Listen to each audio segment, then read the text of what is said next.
and he's going to stay there his entire life. He's going to suck your dick for $12 an hour. Not if he has a 68 IQ. He might suck your dick if you're his cousin. But yeah, if they have a 68 IQ, they're not going to be able to contribute in the way that you're saying. If by assimilation you mean made the current average IQ in the area drop 30 points, then I could agree with you.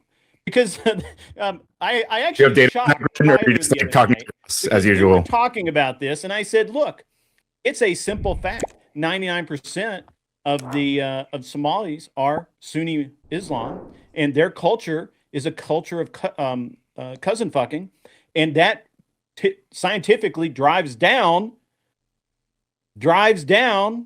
your mental health and your IQ. And what did you find when you looked that up, Tyler? 48%. 48% of Somalis are some either first or second generation born, or first or second cousins in a relationship with first or second cousins, or the result of a relationship. My God, it might as well be Mormon in the U.S. or just in Somalia. Yeah, in Somalia maybe, but I don't. Is that true of the immigrants here? Drag down the local population's IQ by 30 points. You cannot assimilate into our culture. Great, that's the most American thing you could possibly do. I want to ask you about that specific claim, right? So you're telling me that they're dragging down the what is the average IQ of Somalian immigrants in the United States? Do you know? Tyler question. I'm not a walk. It might be a Tyler question, but you're the one making claims based on that idea, right? You're the one making allegations about that specific value. It's a empirical question. You don't know the answer, right? You just acknowledge you don't know the answer to that. What do you think? I think you were talking out of your ass, and you were saying that all these people are dumb and low IQ because you're racist. What do you think the average Somali IQ is? I have no idea, but I wouldn't claim to, and I wouldn't claim to say that it's dragging down the average IQ to 30 points. But I bet Tyler's going to find it's between 80 and 85. First generation, there's almost no difference between natives of Somalia. Second generation, we see a steep incline in education and productivity. Wow, assimilation, that's crazy. I put that into the Discord. Yeah, let me answer Gibbs' question real quick, because Gibbs, no, it's not racism. It's xenophobia, which I think is a perfectly fine thing to be, especially if you're somewhat of a natist or a nationalist. I'm a pretty big U.S. nationalist myself, back when the Democratic Party didn't hate the United States in the 90s. So this is American culture. Franklin didn't want the Papist Catholics in here. We see from the historical document, Gangs of New York, that the Irish had a hard time coming in here. Eastern Europeans face a ton of discrimination coming here, not just from nativists, but from progressive eugenicists that wanted the Nordic model, which is West or Eastern European. So the Jews were denied fleeing the Holocaust. This has just been the way it's always been in the United States. And you see that in parties that take power. When your party takes power politically or culturally, you start doing things to solidify and keep your power in the long term that might not be the most democratic in the world. So, this is just human nature to say, this is our slice of the pie, and these new people are going to take a little bit of it. Okay, I agree with that, Tyler, but it's not necessarily a good thing. Right, it's not necessarily a good thing. Yeah, so should we leave the asylum treaty and not accept any more refugees? No. For Somalians particularly, or just anybody?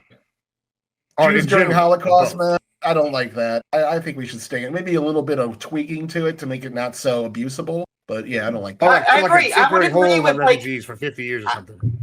I would totally agree with a good faith conversation about how we can tweak the refugee asylum system in order to make it not so abusable for people who just want to come over here for economic purposes. I can tell you how. That is a reasonable thing. I have a feeling I can tell you exactly how. Go ahead. Bill Clinton signed a cruel and unusual punishment deal with somebody, or maybe it was a treaty. That's what we need to leave, because that's what Obama used as his legal mandate to open up asylum to the abuse that we saw in 2009 when he issued that memo. After that, that's what Joe Biden also used. What they did was they took reasonable fear, which is a new category they invented, and downgraded the requirement to prove reasonable fear. Trump has the juxtapose, which is justified fear, I'm pretty sure it is, the justified fear asylum clause, and that would be one that actually requires the burden of proof. So the reasonable fear thing came from Clinton's a cruel and unusual punishment treaty. That needs to go. And we can do a lot without leaving the asylum treaty in addition to that. Like, for example, we can create centers or require that people stay outside the borders while their asylum applications being processed in certain instances. Particularly, we can focus on issues where the asylum seeker has crossed multiple countries to get to the U.S. So, like the idea being, if you have a fear of your home country, but you've crossed 6 or 7 countries to get to the United States, why are you seeking asylum here as opposed to in any of those other places? There's a lot of ways that we can tweak it without leaving the asylum treaty, and the Trump administration is doing some of those things. The issue What would is you think of like having those kind of fixes can be they're executive policy fixes. So the next administration can just reverse it, which is what ended up happening when we went from Trump to Biden in the first time, that all the policies that were meant to limit immigration and limit asylum seeking then get reversed and the floodgates open again. What would you think of like having an app that the people could use to be able to file their asylum claim and stay in their country while they're waiting for, hey, this might be a real case, this is probably not a real case, while they're waiting for their background checks and stuff like that? And that would be really cool if we had one of those. Benefit of that. Yeah, it would be. IQ in Somalia is 67. The average IQ in the United States is 97. That is the 30-point difference that I mentioned earlier. So, go look at it, read them, weep, whatever you want to do. Great. If a lot of us, if a lot of people from Somalia are people into the country. If a lot of people from Somalia are coming in through refugee status or TPS, they probably are come from countries where they're not able to get the education, and especially if you're coming from a country where you don't even let you, especially if you're coming. Are you this stupid? Especially, have you had your IQ tested? IQ has nothing to do. You think Somalia has? Hang on, Greg. You think Somalia has the same robust IQ testing that we have here?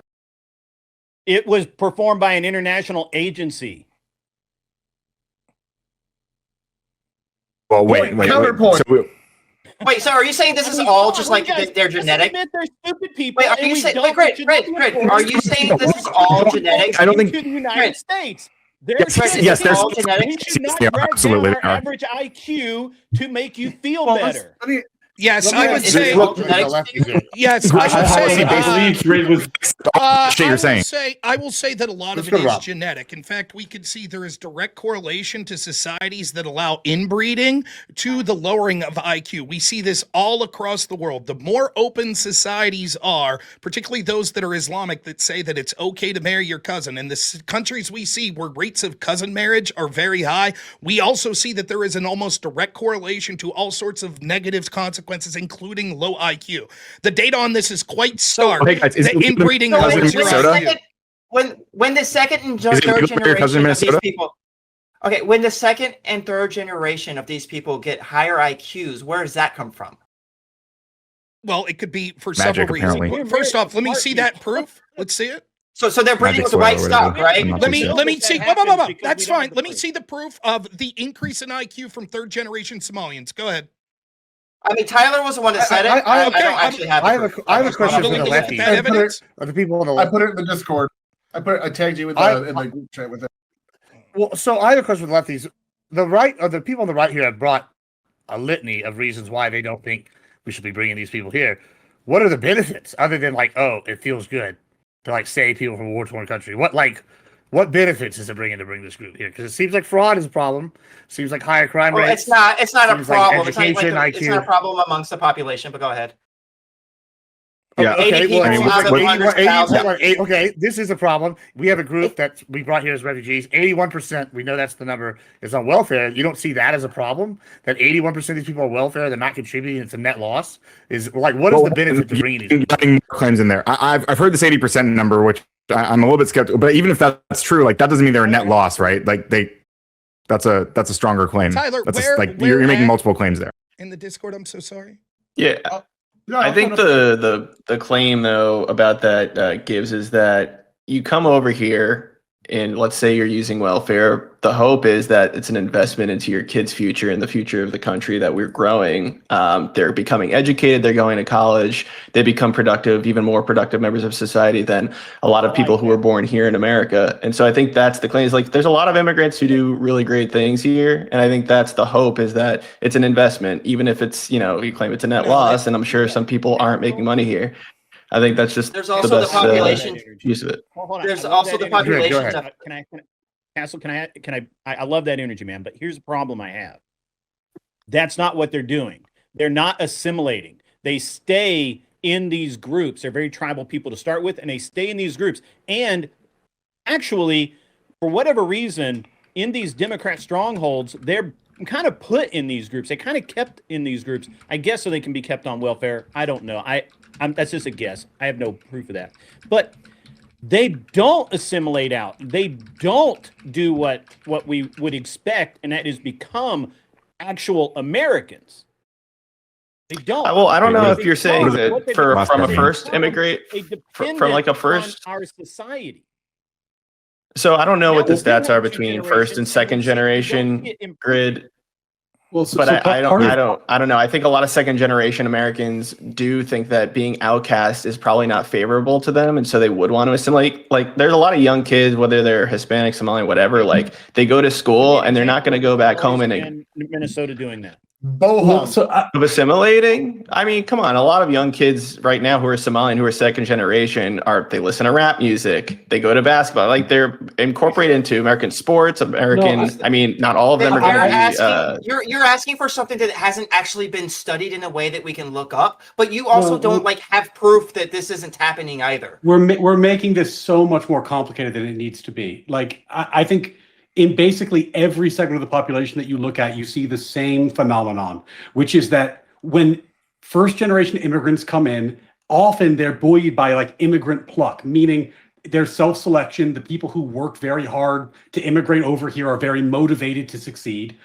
And you also see communities that are stuck on welfare, stuck on benefits, where people get trapped. I was a teacher in East New York and Brooklyn. This is exactly what it was like. I had a lot of families who were Nigerian immigrants. Their kids did fantastic. They were super hardworking. Their parents were super invested in their education. They, by and large, did great. The hardest people in those communities to work with family-wise were the families that had been in this community for like 5, 6, 7 generations on welfare, on the government systems. The problem that we have with this particular immigration segment is that because of the TPS program, we've been importing people en masse, as Tyler said it, for compassionate reasons. Because it was that, they do not have immigrant pluck. They are coming here and they are taking advantage of government programs, and they are not advancing themselves in the same way that an immigrant community that immigrates through traditional means without the benefit of so much government assistance would. So, I mean, this is a very common phenomenon. We see this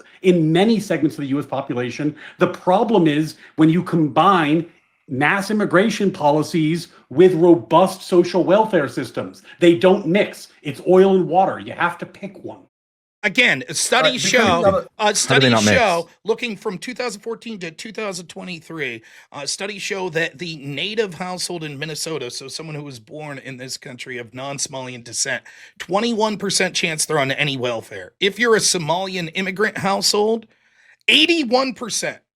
81, so native 21% on some form of welfare, Somalian 81%. Now, one of the things that we heard said earlier was you guys perceive welfare as a moral failing, and so you're adding that as if it's a thing. But people need welfare; it should be on welfare. One of the things that we heard earlier was, well, there are Americans on welfare. The argument that we're making is we should not mass import people from cultures that are massively different than ours, particularly if they're going to be a burden on the system. The moral duty of our government is to take care of the citizens of this government, not to increase the burden and be able to offer less assistance to them because we're bringing in mass amounts of people from around the world that are using this welfare system and taking more out of the system than they're putting in. Yes, it is a failing, and we should not be doing that. It is immoral. What percent of when Grid throws in...